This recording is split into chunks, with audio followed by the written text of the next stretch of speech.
Hi there and happy Thursday. Here's a live look outside as we start KARE 11 News at noon, and we're warming up pretty quickly as well after a frigid Wednesday and a cold start to the morning.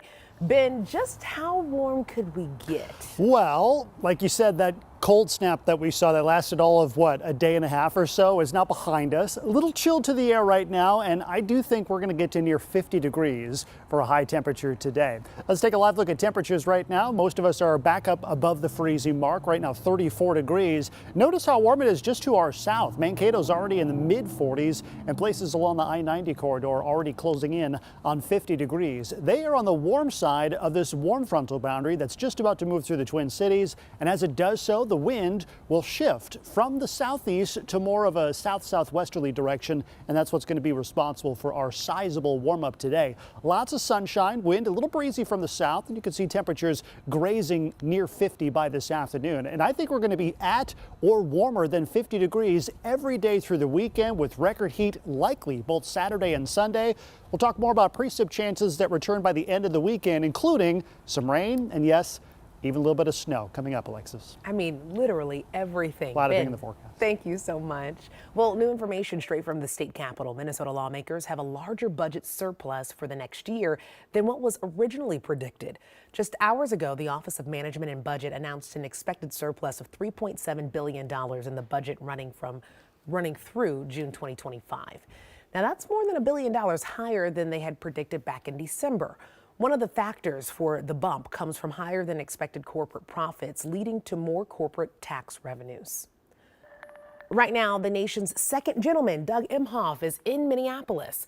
Today, he's speaking at a political finance event for the Biden Victory Fund. Then tomorrow, he will be at MSP Airport for the Investing in America tour, where he'll also be talking about investments in transportation and infrastructure. Both President Biden and former President Donald Trump are making separate visits to the U.S.-Mexico border. NBC's Jay Gray is in Texas with how each plans to highlight the battle over immigration and the race for president. Well, in his second trip to the southern border since taking office, President Biden will be here in Brownsville, the White House saying that he'll meet with local leaders as well as Border Patrol agents. He's also trying to ramp up some pressure on congressional Republicans to take action on a bipartisan border security measure that's really been a political football in Washington, passed back and forth in Congress and the White House involved as well. So he's going to try and push for that, while former President Trump will be just up the Rio Grande Eagle Pass. The border continues to be a primary issue as a part of his campaign to retake the White House. Overnight, he released a campaign video on social media linking recent murder of Georgia nursing student Laken Riley to what he calls the administration's, quote, open border policies. Both expected to lay out what they think is needed to help the crisis here, to help the problems that really have been escalating over the last several years. And of course, both also expected to push back and forth between one another. And I think it's no coincidence that all of this comes less than a week away from the Super Tuesday primaries here in Texas and across the country. That's the latest from Brownsville. I'm Jay Gray. Now back to you. Meanwhile, the U.S. Supreme Court has decided to hear arguments in the election interference case facing former President Trump. The High Court will decide whether Trump can claim presidential immunity. Arguments will be heard in late April, and proceedings in the current criminal case against him will freeze. If the court rules in his favor, the charges would be dismissed. If the court rules against him, he delays his trial further in the election season. Trump's trial was originally scheduled for next month. 14 people are facing trespassing citations after protesters jumped a fence where Governor Walz is temporarily staying. It happened at nearly 100 people protested outside of the East Cliff mansion last night. They were calling for the state to support an effort to free Palestine and to prevent sending any sort of military aid to Israel. State Patrol says no one was hurt and law enforcement did not use force. Well, today, thousands of security officers with the SEIU Local 26 in the Twin Cities are preparing for a contract vote after reaching a tentative deal overnight. The agreement includes a full employer-paid retirement for the first time ever.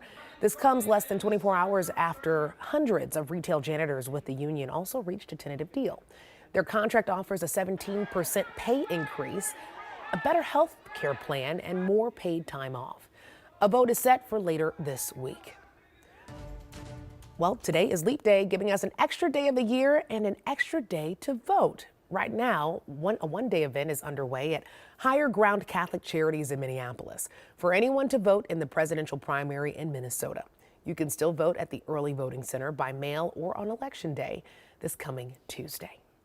Well, today is the start of our KARE 11 food fight, and we are combating food insecurity by raising resources and funds that will benefit the Salvation Army food shelves all across the state. And guess what? There is a way that you can get in and make a difference.